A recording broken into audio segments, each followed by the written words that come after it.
Jojoa PJJ Sektor 6, apa kabar semua? Semoga dalam keadaan sehat dan tetap semangat. Kita bertemu kembali dalam PJJ online kita di malam hari ini, dan perenungan kita dalam PJJ hari ini diambil dari Yesaya 45 ayat 22 sampai 25 dengan tema Dahilah Tuhan. Jemaat Tuhan yang terkasih, ternyata pepatah yang berkata hari esok adalah misteri itu tampaknya terjadi dalam konteks kita hari ini. Dan kita tidak pernah tahu apa yang terjadi hari esok karena semuanya penuh tanya. Namun ternyata perenungan hari ini mengajak kita untuk melihat ada satu sumber pengharapan dan penghiburan dalam kehidupan kita, yaitu Allah saja.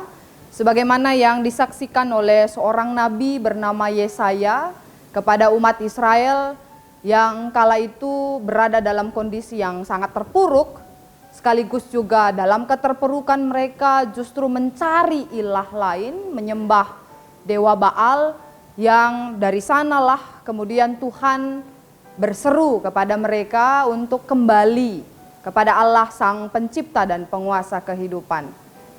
Rasa-rasanya teks kita hari ini sungguh tak terprediksi karena sesuai sekali dengan konteks kita, ada sebuah seruan yang juga Tuhan beri bagi kita untuk kembali kepada Allah, satu-satunya Allah itu yang menjadi sumber penolong dan perlindungan kita dalam COVID-19 yang mewabah, membuat kita ketakutan dan cukup waspada saat ini. Teks kita berbicara tentang siapa sesungguhnya Allah itu, karena ketika Nabi Yesaya berbicara dalam perikop kita hari ini, dia justru sedang berkata bahwa tidak ada Allah lain selain aku. Satu-satunya Allah itu adalah Allah yang mencipta semesta. Teks kita berkata, sebab akulah Allah dan tidak ada yang lain.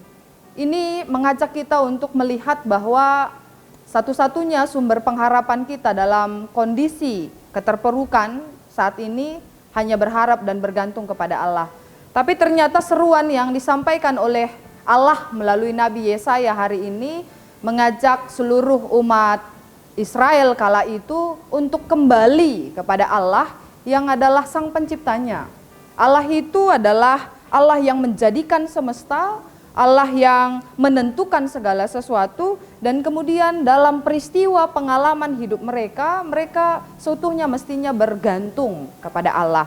Tapi ternyata mereka, istilah kata nih ya, mereka melakukan perselingkuhan.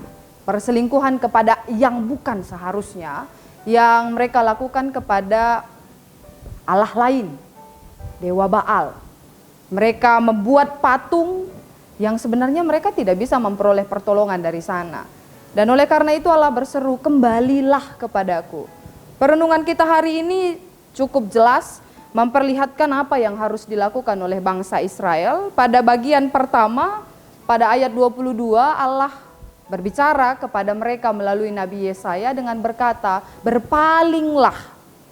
Dan ketika kalimat itu dikatakan oleh Nabi Yesaya sebagai kata yang disampaikan kepada bangsa Israel, artinya bangsa Israel harus menoleh kembali kepada Allah yang adalah sumber pertolongan mereka. Dan sesungguhnya ketika tolehan itu terjadi, mereka berpaling itu, ada sesuatu yang Allah janjikan kepada mereka, bahwa Allah akan memulihkan kembali keadaan bangsa Israel, keadaan umat yang dicintai oleh Allah, dengan berkata, berpalinglah kepadaku dan biarkanlah dirimu diselamatkan. Ini sebuah ayat, sebuah kalimat yang cukup menarik dalam konteks kita saat ini, karena ketika kalimat ini kita bawa pada konteks kita hari ini, berpalinglah kepadaku dan biarkanlah dirimu diselamatkan. Satu-satunya keselamatan kita hanya di dalam Allah. Konteks kita hari ini kita penuh dengan kewaspadaan, kita penuh dengan kehati-hatian, bahkan mungkin kita sudah memperlengkapi diri kita dengan berbagai alat untuk mengantisipasi virus itu ada di dalam diri kita atau juga mewabahi keluarga dan saudara-saudara kita. Tapi siapa dan di mana letak pertolongan kita yang mampu memberi keselamatan bagi kita saat ini? Benar sungguh bahwa kita bisa mengantisipasi segala sesuatunya dengan berbagai alat, berbagai media, berbagai hal. Tapi kemudian satu-satunya Allah kita adalah Allah Sang Pencipta. Sehingga kita diajak sesungguhnya melalui teks PJJ hari ini untuk kembali kepada Allah, untuk melihat Allah dan berpaling ulang kepada Allah yang adalah pencipta kita di tengah-tengah dunia ini. Dan apa yang dikatakan, biarkanlah dirimu diselamatkan.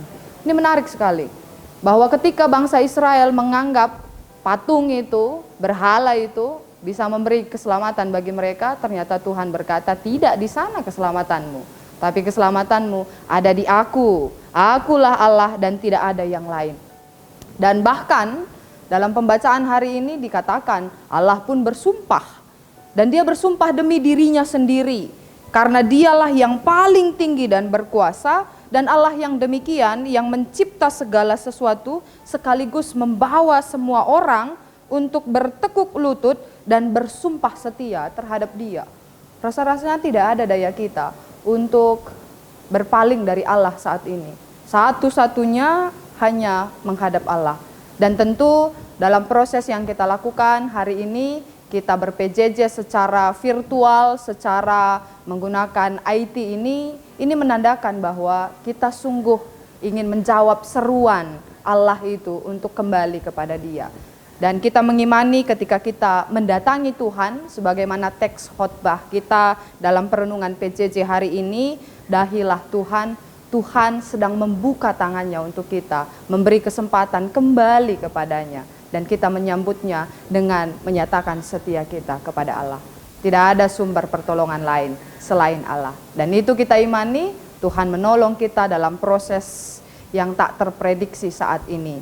Dan secara virtual kita bertemu saat ini, tapi saya sungguh yakin dalam konteks kita diwabahi oleh virus COVID-19 ini, Allah tetap hadir bersama kita, karena Dia adalah Allah pencipta dan pemberi selamat bagi setiap kita. Oleh karena itu, mari tetap mendatangi Tuhan meski tidak bersekutu dalam satu tempat, kita tetap berjumpa dengan Allah dengan berbagai media yang saat ini boleh kita pergunakan. Tetap semangat, tetap sehat, tetap waspada, dan kiranya kita tetap setia dalam pergumulan iman kita meski sedang bergumul. Selamat menikmati kebaikan Tuhan dalam masa-masa yang pelik saat ini. Terpujilah Allah, berjuah-juah untuk kita, Kerina.